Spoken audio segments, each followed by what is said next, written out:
On the news tonight, President Buhari. Pandemonium in Ibadan, Oyo State as army stray bullets hit 2 persons.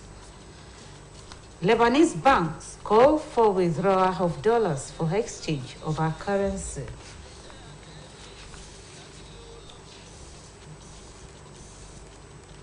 Good evening and welcome to the major reports. The Mitope Habukarim is my name.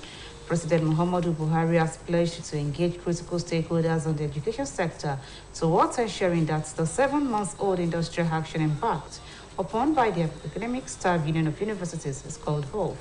The president, who spoke today at the State House Abuja whilst meeting with the chairman and selected members of pro-chancellors of federal universities, promised to hold further consultations with relevant stakeholders with a view to ending the protracted strike by the university lecturers. Earlier in his speech, Professor Nimi Briggs, who left the pro-chancellors to the meeting, said they had come to meet the president in 3 capacities: as president and commander-in-chief, as father of the nation, and as visitor to the federal universities. He added that despite the call cast by more than 7 months of industrial action, the future of university system in the country is good, citing as example the recent listing of the University of Ibadan among the first 1,000 universities in the world, a development occurring for the first time.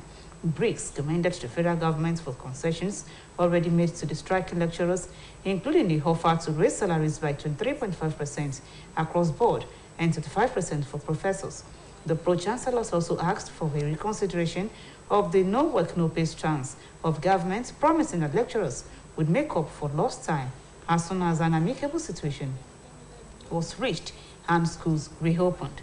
Also speaking, Minister of State for Education, Goodluck Nana Hopea, said all the concessions made by federal government were to ensure that the industrial action comes to an end, but also has remained adamant. Meanwhile, as the strike embarked upon by the members of the Academic Staff Union of Universities continues to linger, Nigerians have been urged to remain optimistic about the future of education in the country as the stakeholders deliberate on amicable resolution of the crisis. The Vice Chancellor of Osun State University, Professor Clement Adeboye, debunked insinuations that the strike action was deliberately prolonged by ASUU because their children and words are not schooling in public universities in Nigeria. He speaks. I don't agree. I guess those allegations are not related at all to what I'm reading in the papers and those things that I know about the university system. They are not. It's just that people want universities to be run in a way that we allow for effectiveness and efficiency, not because people want universities abroad to grow at the expense of universities in Nigeria. Far from that, I don't think so. Muhammadu Buhari has ordered the Nigerian National Petroleum Corporation and its subsidiaries to ensure that Section 4 of the East-West Road spanning from Heleme roundabout to Honne Junction is fixed without delay through the tax credit scheme. He said that the East-West project, currently handled by the Federal Ministry of Works and Housing, is the largest infrastructure in Nigeria and very dear to its administration. President Buhari stated this in Uyo, Akwa Ibom State, while delivering a keynote address at the opening ceremony of the meeting of the 5th National Council on Niger Delta held at Ibom Icon Hotel and Suites. The president, who was represented by the Minister of the Law, said the completion of the project is a top priority for the present administration. Similarly, the federal government has been advised to tackle the menace of crude oil theft in the Niger Delta region and diversify the country's economy in order to save it from total collapse. Those who spoke with OSBC News while reacting to the report about the revitalization of Port Harcourt refinery to make it functional by December this year maintained that curbing criminalities in the oil sector should be given utmost priority. Our reporter, Oluchi Amada, completes the story. Crude oil theft is not a new occurrence in Nigeria. Past administrations have had to put in different measures to tackle the menace of oil bunkering, pipeline vandalization, illegal refineries that are negatively affecting the revenue drive of the nation. However, the activities of criminals involved in oil theft have assumed an alarming dimension as the crude oil is now stolen in larger proportion, unlike what was obtained in the past. In terms of crushing these illegal refining sites, we have crushed thousands of them. As you are destroying one site, before you get to the other one, another one is springing up again. Recent reports from the Nigerian National Petroleum Company Limited, NNPCL, indicate that Nigeria loses 470,000 barrels of crude oil, amounting to $700 million monthly due to oil theft. The issue is becoming more heightened as the Nigerian foreign reserves continue to deplete and the country going deeper and deeper into both local and international debt. Reacting to today's development, an economist, Dr. Yinka Anjus, who commended the federal government's move to revitalize the Port Harcourt refinery and make it functional before the end of this year, alleged that it will be difficult for criminals to successfully cut away the nation's crude oil without the knowledge of the powers that be. According to him, those saddled with the responsibility of securing the environment should be held accountable for any loss recorded in the sector. What I subscribe to was like, you see, there is this common theft that used to happen in Lagos that time when there is a big party going on. So these small thieves will be removing tires from vehicles that are parked. If you shout on them, why don't you say, my friend, go and remove your own? It is like that. The people that were supposed to stop them are also stealing. That is my submission. That's what because otherwise it should not have first started to this extent. Speaking in the same vein, another analyst, Dr. David Ogunshade, stated that one of the surest ways of revamping the country's dying economy is to invest heavily in agriculture. He maintained that it is regrettable that government has continued to pay lip service to the issue of diversification while the country continues to plunge deeper and deeper into debt. The problem we are having is self-made because we neglected a productive agricultural economy for a very long time. Let us take just one crop, cassava. If fully utilized and developed, can offset the international debt incurred by Nigeria in the last few years. For example, we have several thousands of or even millions of hectares arable land in Nigeria, and as we know, cassava can grow anywhere in Nigeria. If just cassava is developed, let us talk about the products, the byproduct we generated from cassava. For example, from cassava, you can get starch, ethanol, cassava flour, and the rest. They called on the federal government to work the talk in its promise to make the moribund refineries work again and not mere political statements. Oluchi Amuda, OSBC News. Osun State Independent Electoral Commission, HOSEC, has affirmed its readiness to conduct the October 15 local government elections in accordance with the extant laws. Chairman of the Commission, Otumba Shegun Oladiton, who disclosed this at the closing of a 5-day training program for electoral officers and assistant electoral officers drawn from all the local government areas of the state, charged participants to showcase experience garnered from the training in conducting a free, fair, and acceptable elections. Adeyemi Abodere has the details. Declaring the 5-day training program for electoral officers and assistant electoral officers were expected to midwife a credible, free, and acceptable local government elections come October 15 closed. Chairman Osun State Independent Electoral Commission, Otumba Shegun Oladiton, told participants to demonstrate experience gained from the 5-day training program in assisting the commission in ensuring a smooth and age-free election.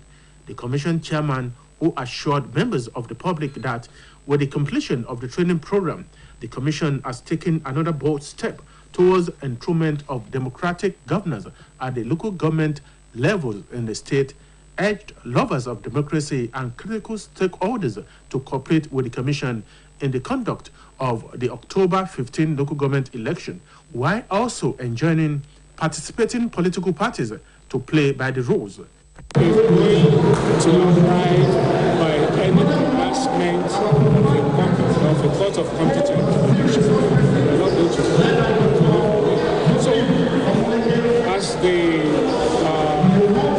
motto of the scout says, be prepared. We are fully prepared. While appreciating consultants and facilitators for giving their best in imparting appropriate knowledge and skills into the participants to realize the Commission's goal of delivering an acceptable local government poll to the people of the state.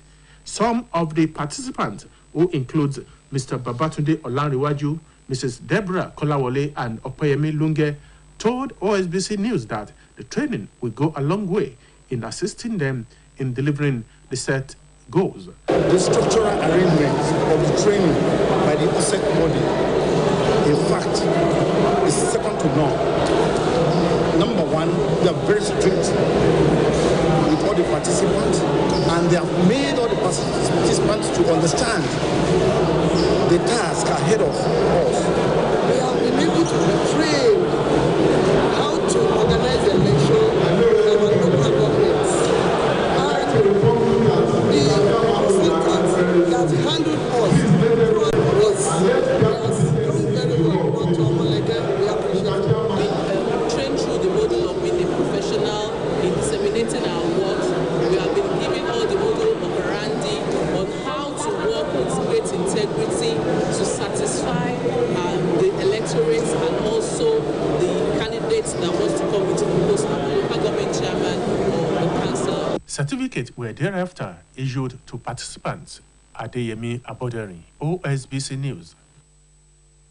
For information on civic orientation, Mrs. Funke Bemode said the Ministry of Information and OSBC are obligated to continue projecting the good image of government and let the people know what government is doing. She stated this while appearing before the State Budget Committee to present their proposed estimates for 2023. The Commissioner explained that all members of staff at both the OSBC and the Ministry of Information will continue to work assiduously and with a renewed commitment to ensure that the vision and policy aspirations of the present administration are achieved. The State Budget Committee, chaired by the Commissioner for Economic Planning, Budget and Development, Professor Lale Konyinusa, commended the Ministry of Information and the OSBC for always projecting the good images of the states at all times. The committee assured of their support to the two agencies of government at all times to enable them achieve their mandates to the government and the people of the state. The Director General, OSBC, Mr. Rashid Folaram, he was among other top echelons of both the Ministry of Information and the OSBC. There was pandemonium in some areas close to the 2 Division Nigeria Army at Odobo in Ibadan, as 2 persons were hit by stray bullets from the shooting range within the barracks. It was gathered that one of the victims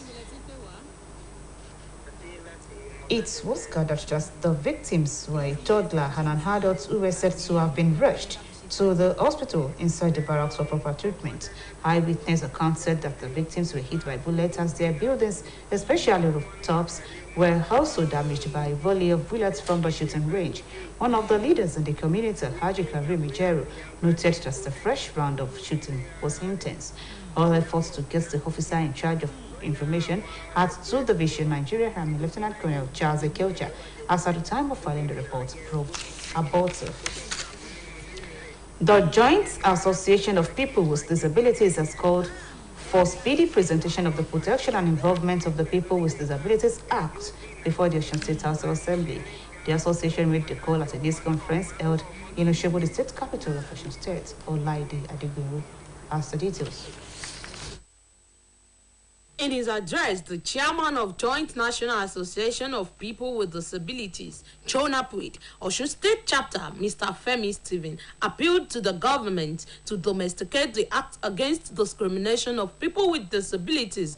Mr. Stephen stressed that members of the association face a lot of inhumane treatment from the society, thereby urged concerned authorities to correct the abnormalities. We are here to say to the world about the problem we are facing concerning the disability based on us. While addressing the gathering, the former state chairman of Jonapwid, Mr. Kehinde Onitiju, said many things have been put in place to ensure that the bill for inclusion get to the State House of Assembly so that it will become a law. We have consulted the appropriate quarters for the domestication of the Discriminating Against Persons with Disability Act in Osun.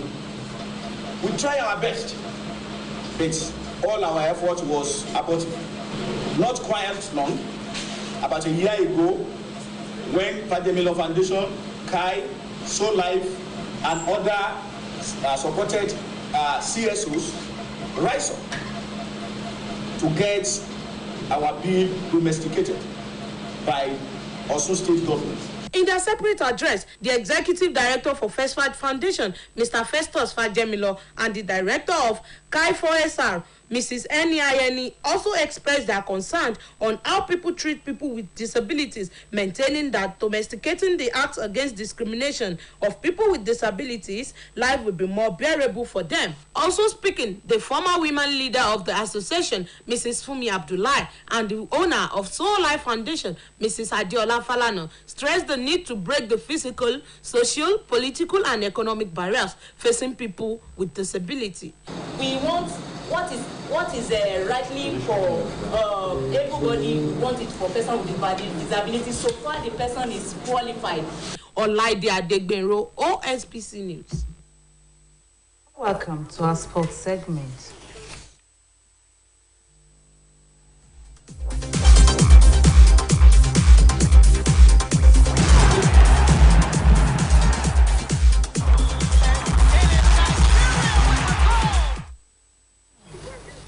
President Muhammadu Buhari has announced 200 million naira gift for Nigerian medalists at various international games, including the Commonwealth Games in Birmingham, alongside national honors for their outstanding performances. President Buhari, who made the announcement at the presidential reception for Team Nigeria to the 2022 Commonwealth Games in Birmingham, equally commended the Minister of Youth and Sports, Sunday Dari, for a job well done. Omotayo Adebodo has the details of this email from the world of sports.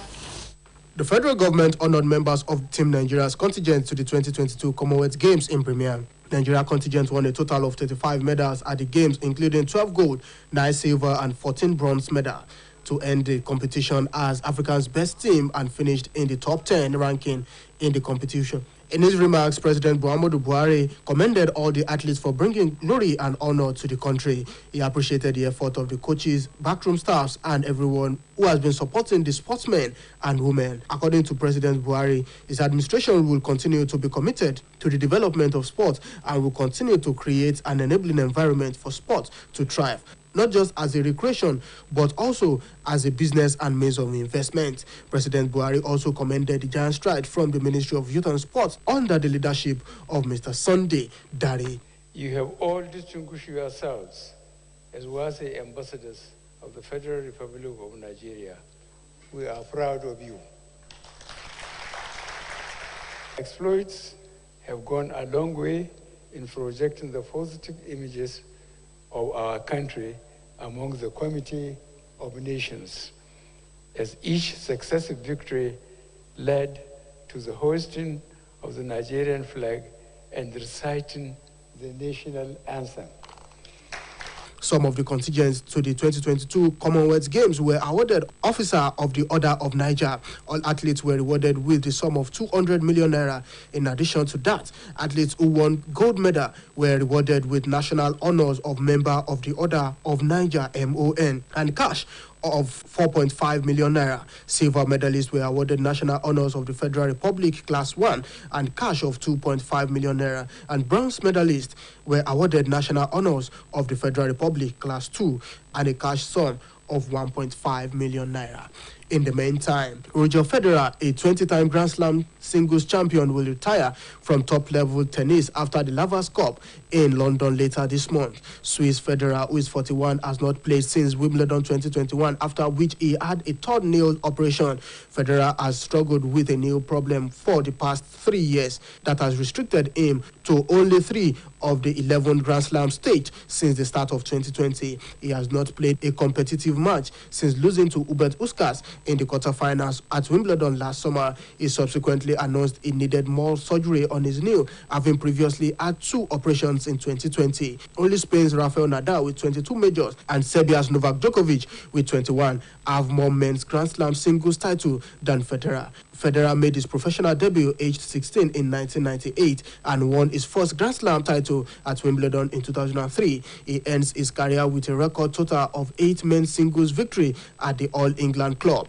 Federer's final Grand Slam triumph came at the 2018 Australian Open when, aged 36, he became the second oldest man to win a major singles title in the Open era. After rising to world number 1 for the first time in 2004, he spent 310 weeks as the leading player on the ATP Tour during his career, a record until he was surpassed by Djokovic in February 2021. Omotayo Adebodun, OSBC News.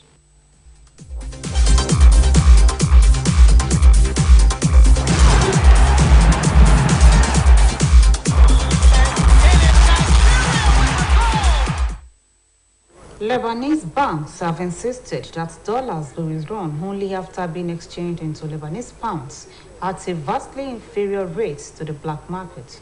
Taufikat Abdulhakim has the details of this and more from our foreign desk.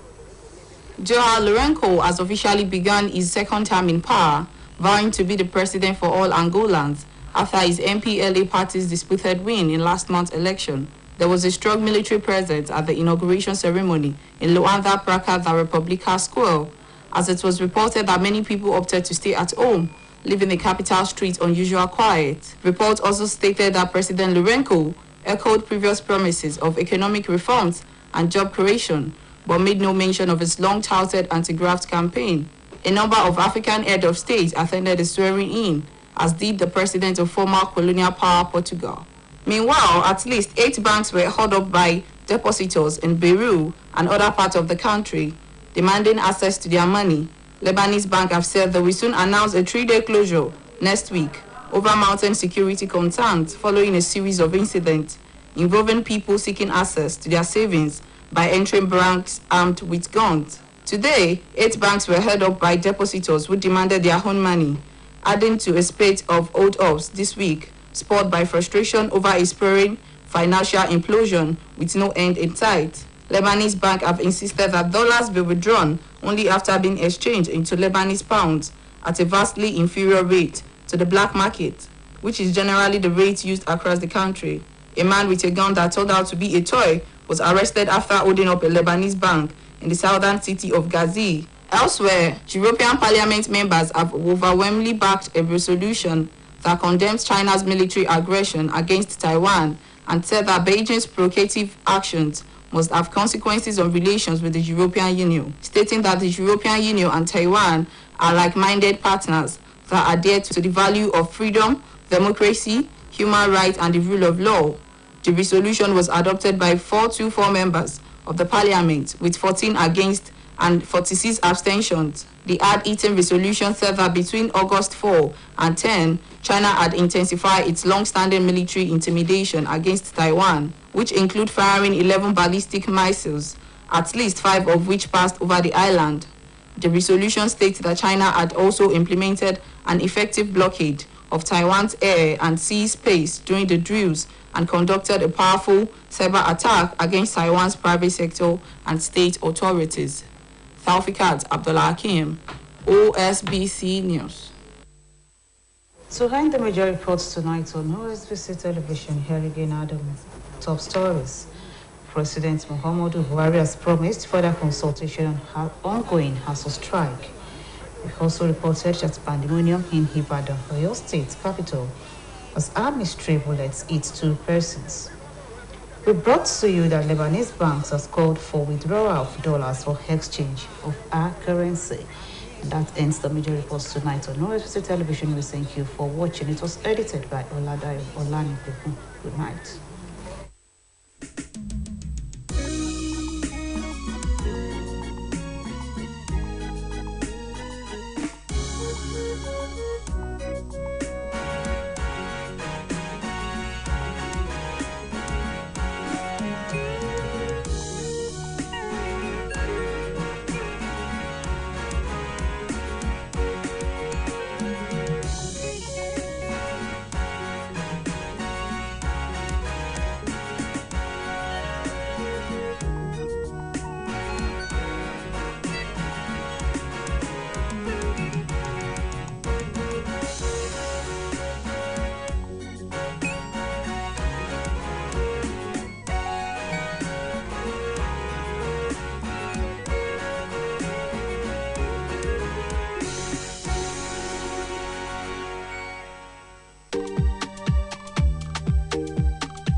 The Afrobeat singing competition, the Nigerian Star Search reality TV show, Season 1.